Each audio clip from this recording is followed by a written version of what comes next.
students, welcome to Newton Gate, where we make your dreams come true. Hope you guys are doing great. So I have discussed the topic digestion and absorption in our last two videos. So you can check those videos. I have given the link in the description box. In this video, we are going to discuss the last topic from this chapter, that is digestion of food and its absorption. So let's begin. So digestion starts with the two processes, mechanical, another one is the chemical. Now this buccal cavity contains two types of process, that is mastication and swallowing. Okay, so teeth and tongue helps to masticate and mix up the food thoroughly with the help of the saliva. So teeth and tongue, which is present in the buccal cavity, with the help of saliva, mix up the food. That helps to convert it into bolus. Okay, so the mucus which is present in saliva, it helps to lubricate the masticated food particles into a bolus. So bolus is formed with the help of the mucus present in the saliva. So the mucus which is present in saliva, okay, this mucus helps to masticate and lubricate the food, which also converts the food into the bolus part. So it is an aggregated form of movement or function. Okay. Now what happens to this bolus, to this particular kind of bolus? This bolus is then conveyed to the esophagus. It goes to the esophagus, which is a narrow muscular tube-like structure. Then from esophagus, it is by successive waves of muscular contraction, that is peristalsis, it goes to the stomach. Now this bolus comes to this esophagus by the process of deglutition. Now deglutition means, deglutition is nothing but swallowing. Deglutition is nothing but swallowing. Okay, so from esophagus it comes to the stomach with the help of a movement known as peristalsis. Peristalsis. Peristalsis is the successive waves of muscular contractions, which is termed as peristalsis. Okay, there happens contraction and relaxation in the esophagus, which moves down, which forces the food towards the stomach. So that particular movement is termed as peristalsis. Okay.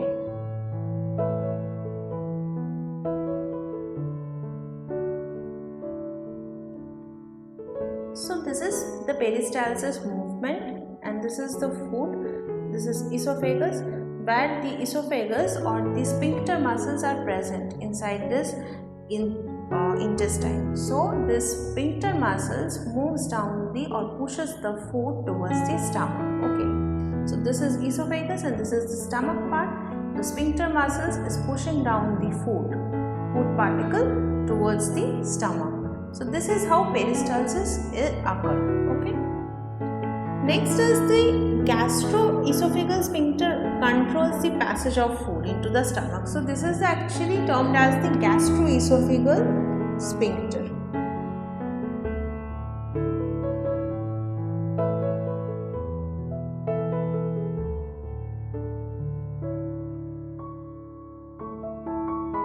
Gastroesophageal sphincter.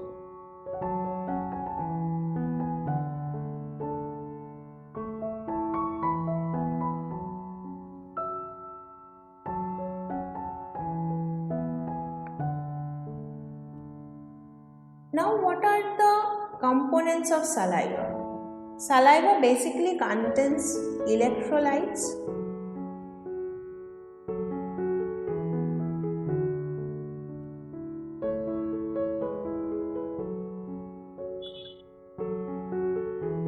and enzymes. components of saliva. These are the two main components of saliva. Now this deglutition is initiated by the hydrolytic action of the carbohydrate splitting enzyme, that is the salivary amylase. Now the question comes, where does this salivary amylase comes from? The salivary amylase has come from the saliva. So saliva secretes an enzyme termed as salivary amylase. This is an enzyme, salivary amylase. This helps in the process of deglutition. So this deglutition is initiated basically by the process of the salivary amylase.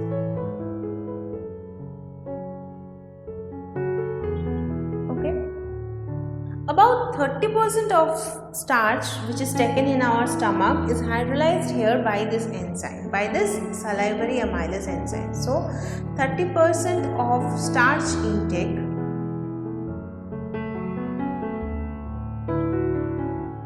in human body is catalyzed by this particular enzyme. Okay, is catalyzed by this particular salivary amylase enzyme.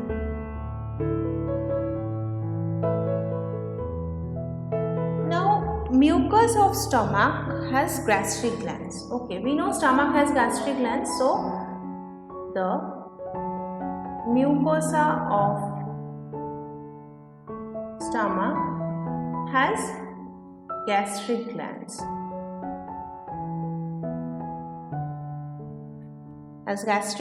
Now this gastric gland contains three kinds of cells.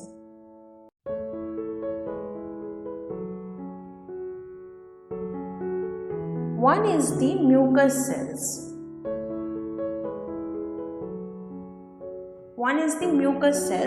Which secrete mucus.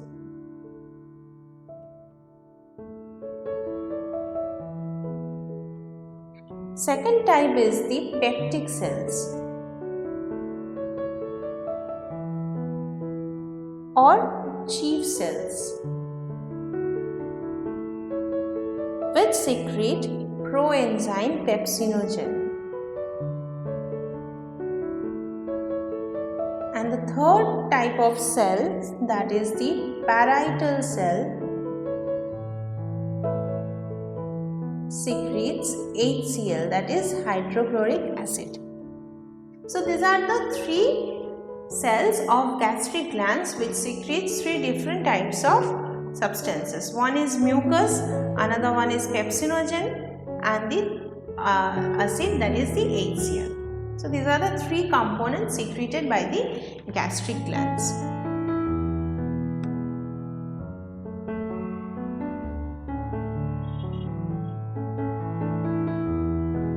Now digestion in stomach.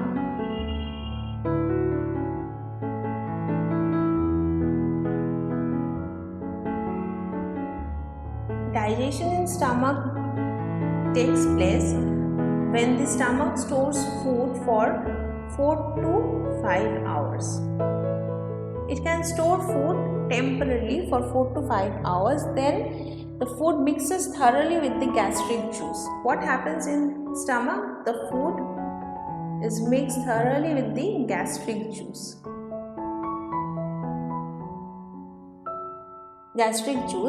Which helps to form chyme.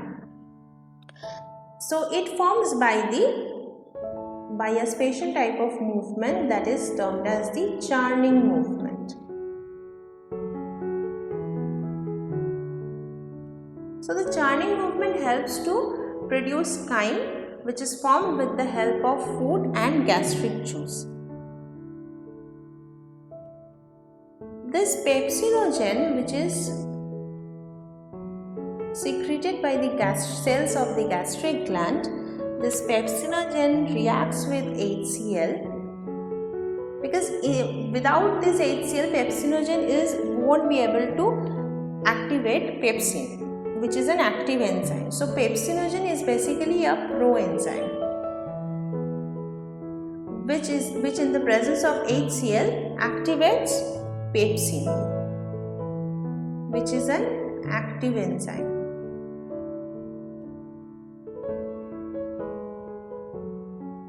So pepsin is the proteolytic enzyme of the stomach. Pepsin is the proteolytic enzyme. It is the proteolytic enzyme of the stomach.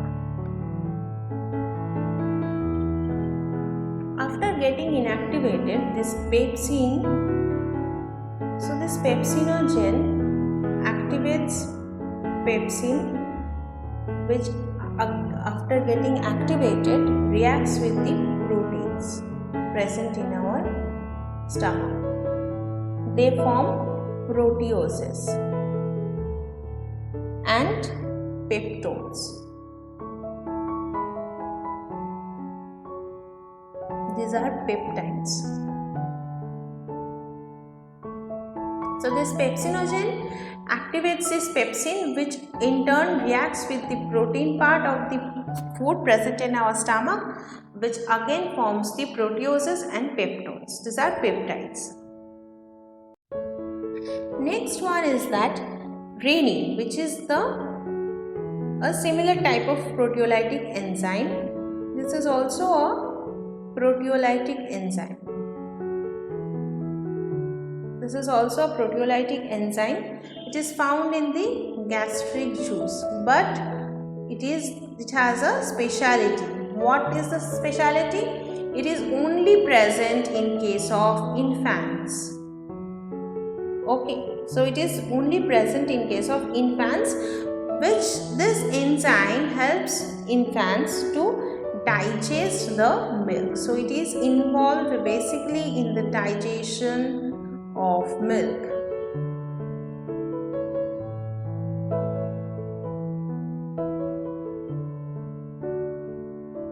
So it is basically involved in the digestion of milk.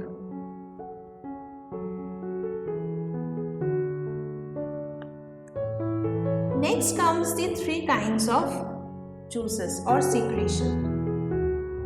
One is the bile, another one is the pancreatic juice,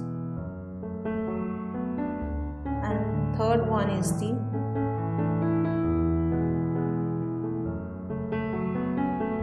intestinal juice. So all these three kinds of secretions are secreted where? In the small intestine. These are secreted into the small intestine. Now, a question comes that from where this bile and pancreatic juices are secreted. So the answer will be this bile and pancreatic juice are secreted from the hepatopancreatic duct. These are released or secreted from the hepatopancreatic duct.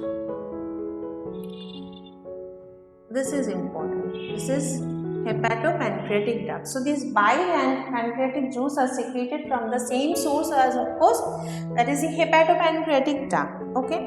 Now this pancreatic juice has various kinds of inactive enzymes.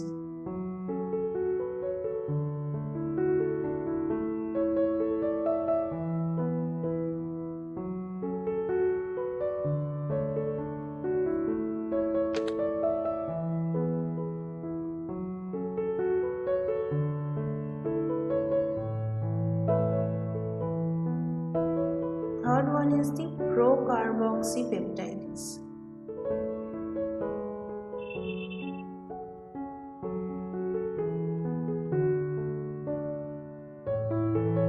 Then comes the amylase, lipase, nuclease.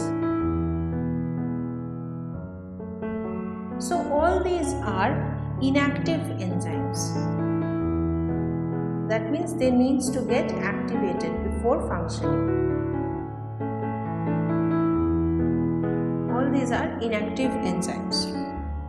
Suppose this trypsinogen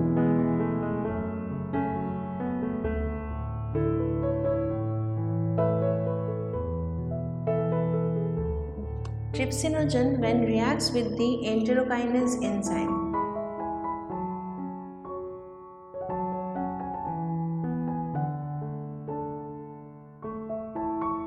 gets activated.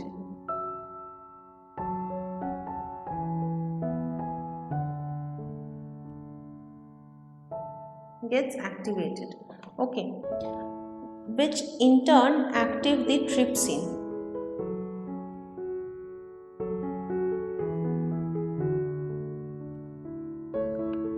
So when trypsinogen gets activated with the help of this enterokinase enzyme, then it also activates this trypsin. Then trypsin thereby activates the all other enzymes.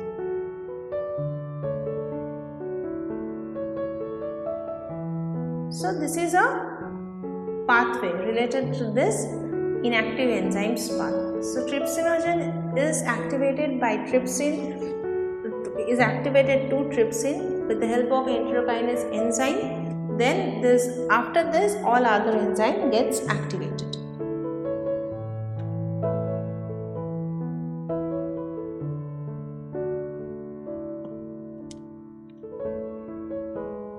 Now bile, which is released into the duodenum, helps in emulsification of fats.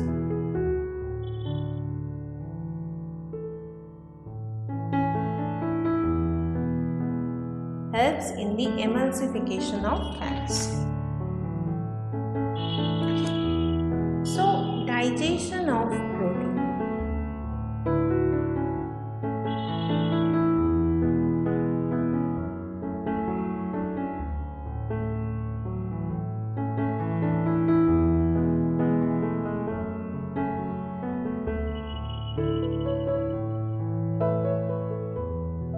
Protein peptone proteosis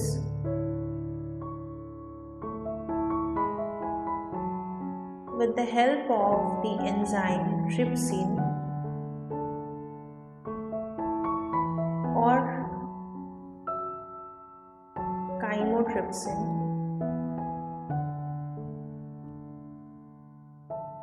forms dipeptides.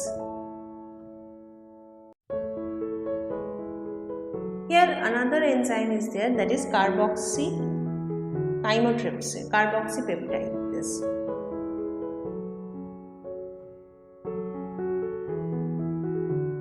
So this three kinds of substrate with the help of these enzymes forms the dipeptide. So these are the substrates, these are the enzymes, and these are the products formed in the digestion of proteins. What happens in case of fats?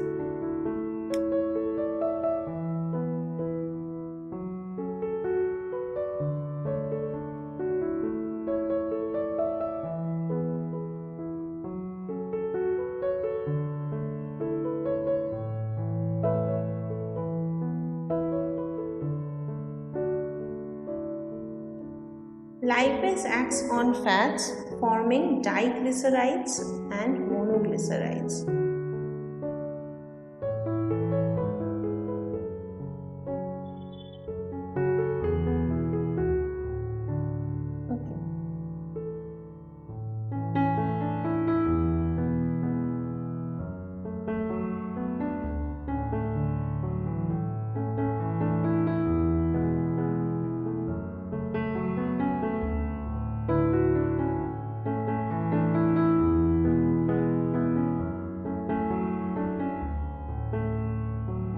Dipeptides breaks down with the help of dipeptidases, which is an enzyme which breaks down them into amino acids.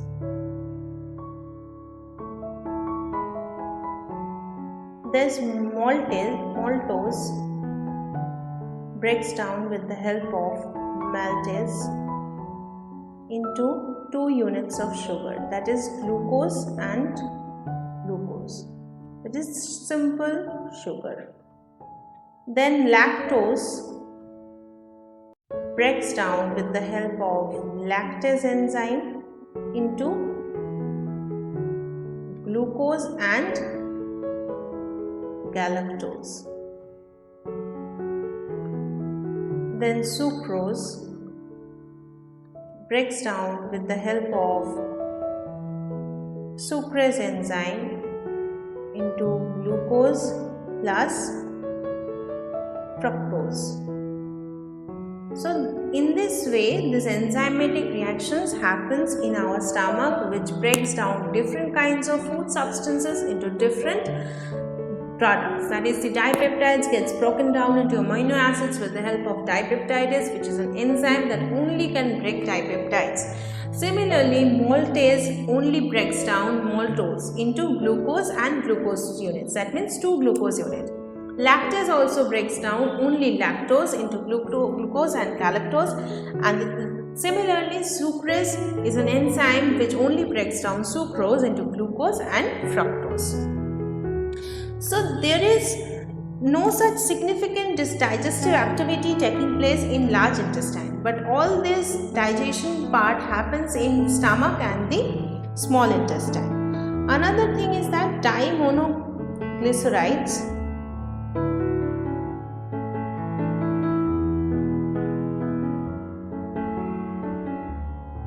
with the help of lipase enzyme breaks down to fatty acids and glycerol. So as there is no significant digestive activity taking place in the large intestine, but there is 2 different things happening in the large intestine. So here digestion is ending in the stomach and the small intestine. But what happens in case of large intestine? They help to absorb water from the undigested part of the food.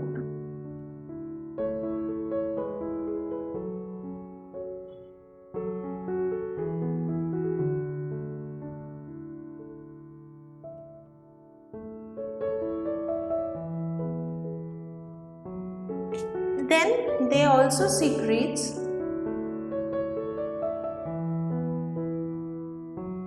mucus, which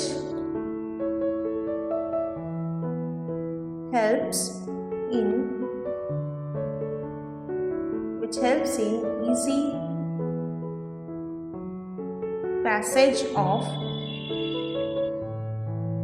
undigested food.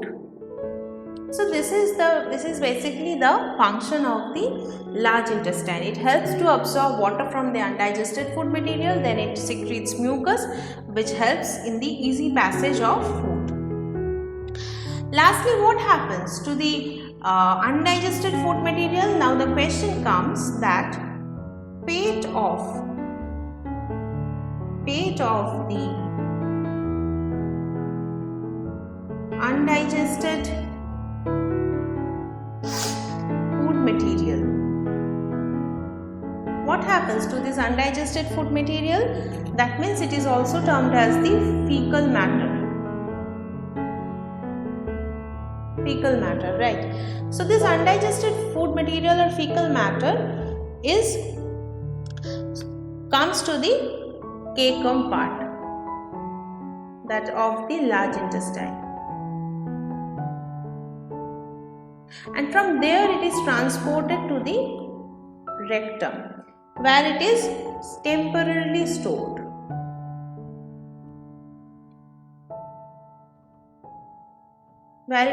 Temporarily. Then from the rectum it comes to the anus, which throw out this fecal matter out of the body.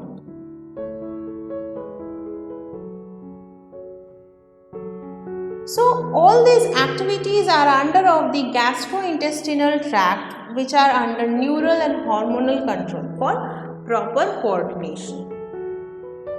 So this is the total process of the digestion which is taking place inside our human alimentary system, consisting and controlling all the neural and gastrointestinal functions which are under hormonal control. Absorption is the process by which end products of digestion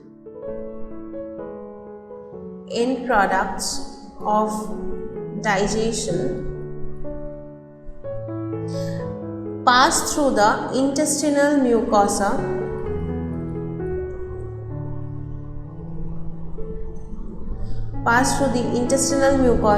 finally into the blood or lymph. So this total process is called absorption, where the digestion process gives out some end products which comes to the intestinal mucosa, and from there it is finally transported into the blood or lymph. So there are various kinds of mechanisms which helps in this absorption process. Now what are those mechanisms? One mechanism is passive transport.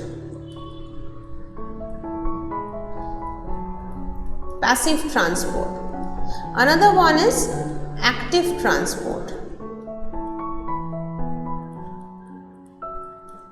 And the third one is facilitated transport.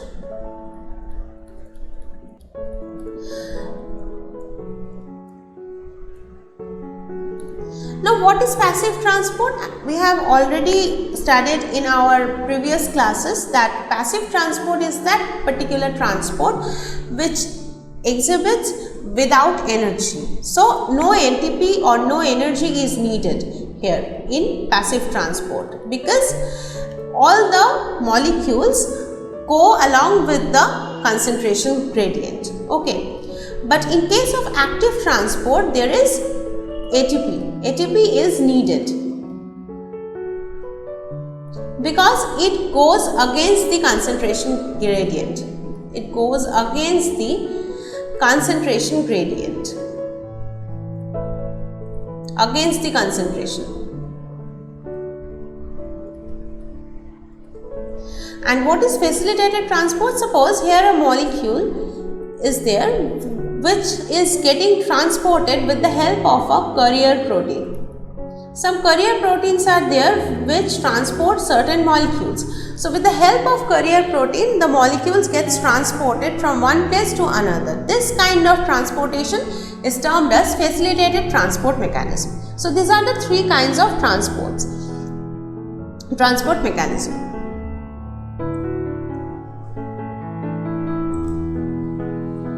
So there are certain substances like glucose amino acids which are absorbed with the help of this carrier proteins.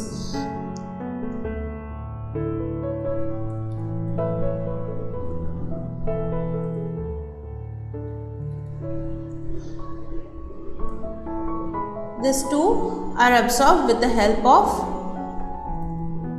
carrier protein. That means this is facilitated transport mechanism.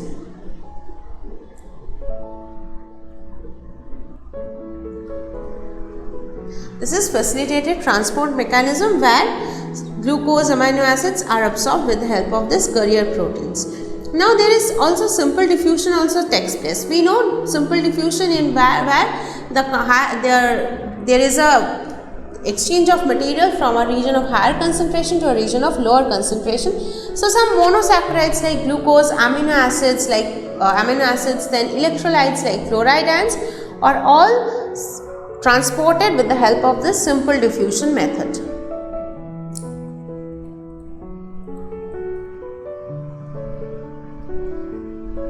Monosaccharides,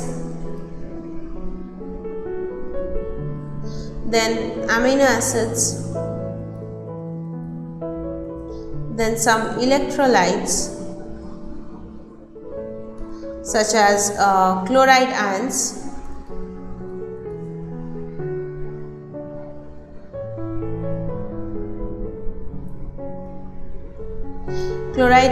are all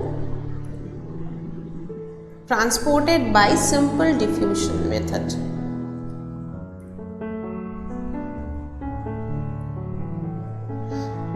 Okay, so the passage of the substances into the blood depends upon their concentration gradient.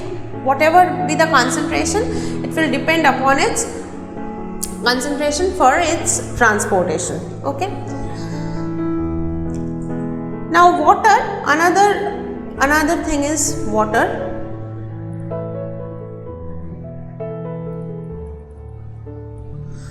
Water transport depends on osmotic gradient.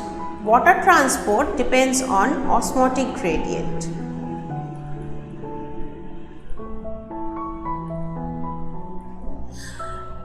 It is also an active transport mechanism where it occurs against the concentration gradient and hence requires ATP.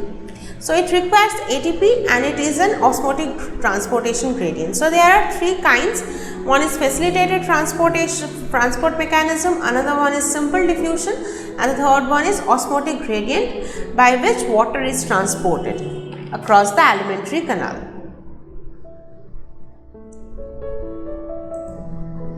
Now a question arises. What are the substances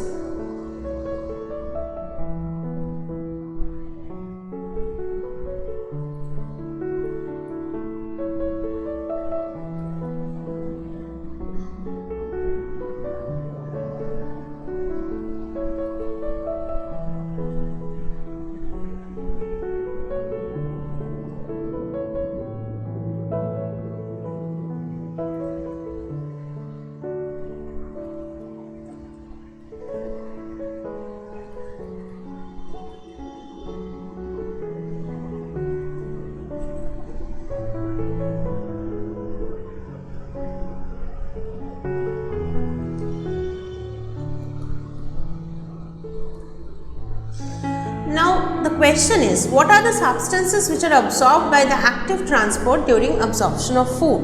What are those substances? Answer is amino acids, monosaccharides like glucose, electrolytes like sodium are all these substances which are absorbed by the active transport during absorption of food.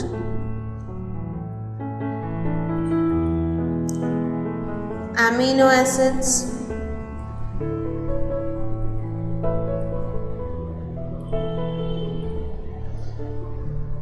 then glucose,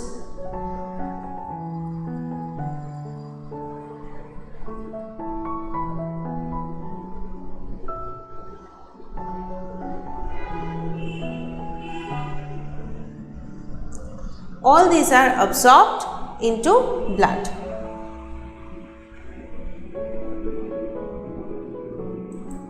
Now there is a difference. There are some certain substances which cannot be absorbed into the blood. So here lies the difference. Now what are those substances which cannot be absorbed into the blood? So the next question comes, name the substances that cannot be absorbed into the blood.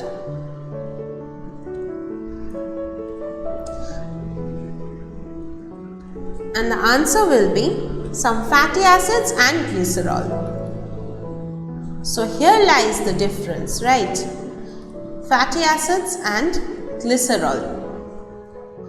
So these are the striking differences, that is the substances which are absorbed in blood and which are not absorbed in blood. So this is the difference.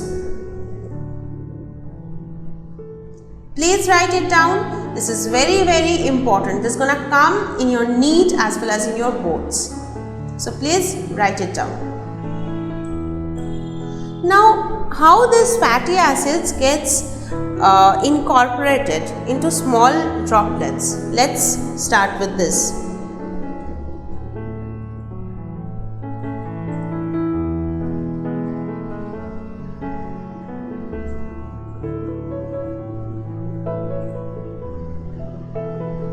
they gets incorporated into a small droplets called micelles.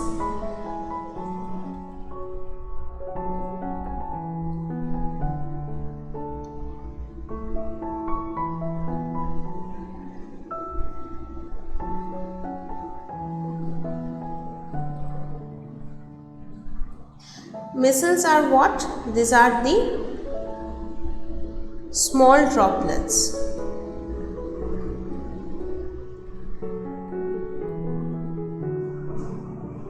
So micelles then go to the intestinal mucosa.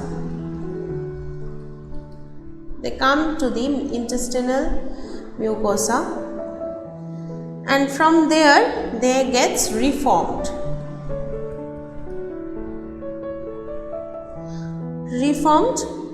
And then reformed into what? Small protein coated fat molecules, which are termed as chylomicron. This is again very important and comes in the previous year's questions of NEET. Chylomicron. This is very important. Now what is this chylomicron? This is a small protein coated fat molecule. This is a small, basically this is a fat globule, okay, but there is a protein coat outside it, so this is a small protein coated fat molecule.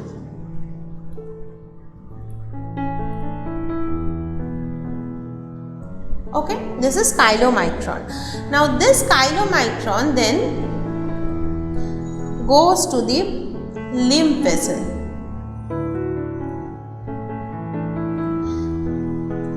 Lymph vessel, that means more specifically in the lacteals, in the villi of lymph vessels. From there, they release the absorbed substances into the bloodstream. So the lymph vessel then absorb, they release those, they release them. Release into blood vessel. So this is how fatty acids gets into the blood vessels with the help of lymph vessels. First it gets formed into micelles, then it goes to the intestinal mucosa, then from intestinal mucosa they gets reformed, that is small protein coated fat globule, and from this protein coated fat globule comes to the lymph vessel, then finally lymph vessel release them into the blood vessel. Now these absorbed substances finally reach the tissues.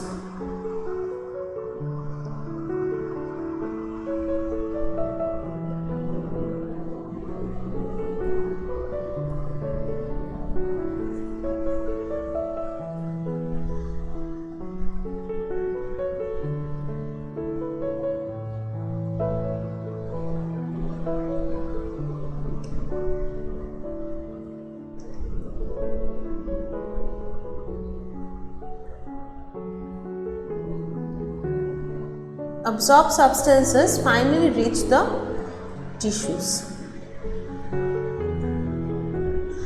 where they gets utilized for doing some activities. After reaching tissues, this absorbed substances gets utilized, and this process is termed as assimilation. This process is termed as assimilation. If we remember our first part, that is parts of digestion process, ingestion, then comes digestion, then absorption, assimilation, and finally egestion. Now what happens after it gets utilized or assimilated? The digestive waste are produced. Okay. Now what happens to this digestive waste?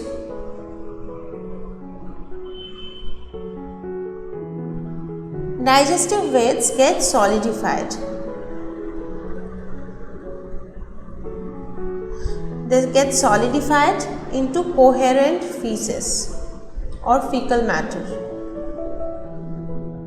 which is stored in rectum, and during the neural reflex when created, there is an arch for removal of the undigested food. Then what happens? Egestion occurs, egestion of undigested food or fecal matter.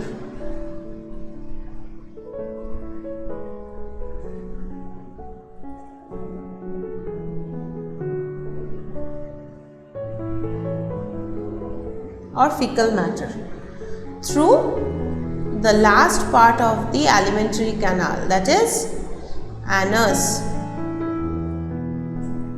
which is the last part of the alimentary canal. So the digestive waste is somewhat stored in rectum for some time, and when a neural reflex occurs, there is an arch for removal, and then egestion occurs through the anus, which is the last part of the alimentary canal.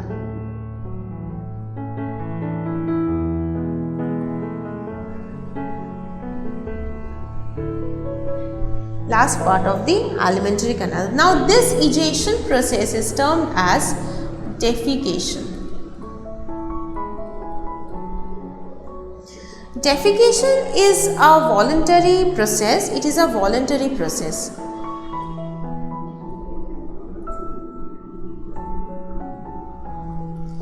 Defecation is basically a voluntary process and is carried out by peristaltic mass movement.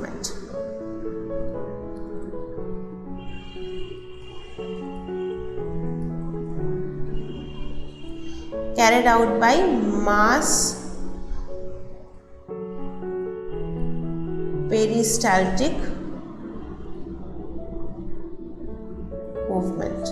So this is all about the total digestion process occurring in the alimentary canal, and it is the absorption process as well, which is taking place with the help of this total digestive system, and all this process is a voluntary process. All this defecation process is a voluntary process, and it is carried out by mass movement. Hope you guys have liked this video, and for more videos like this, please like, share and subscribe our Newton Gate YouTube channel. And do not forget to press the bell notification icon so that you get updated whenever I post a new video. Till then, take care. Bye-bye. For any queries, please call us on the displayed number. For more details, visit our website www.newtongateacademy.com or www.newtongate.in. Thank you.